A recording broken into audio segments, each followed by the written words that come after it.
this is what we're asking the system to be integrated at all levels of the church so that we really are having a holistic understanding. Next slide. And the effects on higher ed.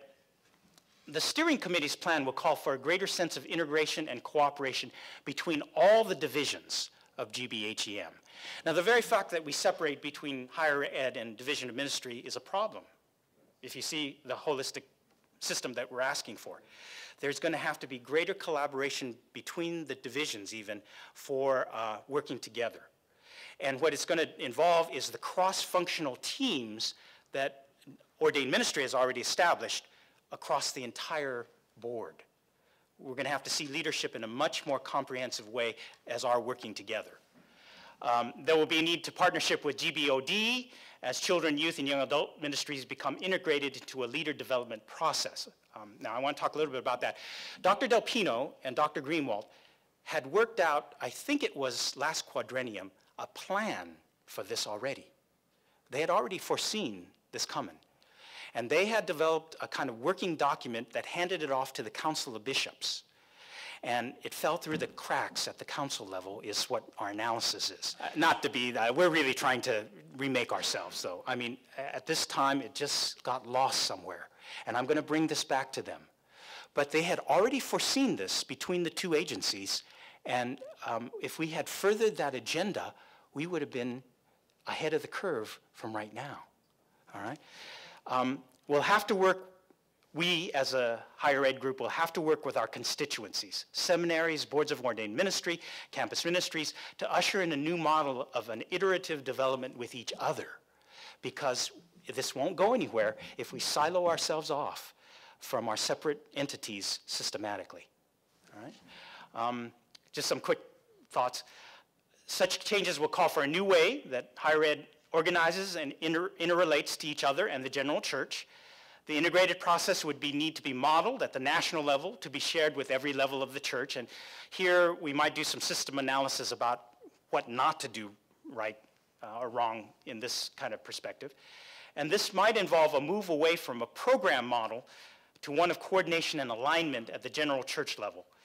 Innovation and sharing of best practices would take on a whole new priority, so that we would provide the traditional R&D function for the whole denomination and lead the church in innovative best practices that could be sort of shared throughout the connection. Because where is that happening now? Well, fortunately or unfortunately, it's at the big mega churches. That's where people are looking for training, new innovative models, not turning to the infrastructure, but turning to sort of outside, in some ways, our own organizational self. Across the connection, we've heard the call of the disconnect between the general church and the local level. That was evident in the Call to Action Steering Committee's work. But working with the major systems of our church, higher ed could make a major impact on a holistic and comprehensive leader development model. First of all, why not develop a partnership between our staff and you all, board of directors, to provide such leadership for the whole church? In our midst, we have seminary presidents and professors. We have boards of ordained ministry leaders. We have cabinets represented. We have lay leadership represented at top flight.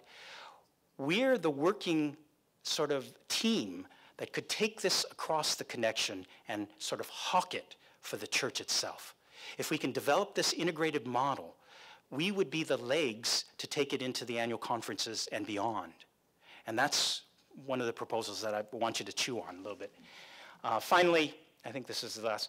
The movement as an organization toward a more viable future, that's us, was to keep our Wesleyan heritage throughout our central values and mission, to keep that central core as United Methodist from Wesley's heritage, but to move to innovation and creativity. Reward risk and encourage positive deviance is the way that I like to put this. And the General Secretary's speech yesterday, or address, was on the same lines. And that's exactly what I heard him saying. Seek adaptivity, change, and nimbleness as a general agency. Seek to be a true learning organization, because organizations really don't understand what it means to be learning. And they need to go back to Singay and some of the others who really understand what it means and sort of dig into that literature.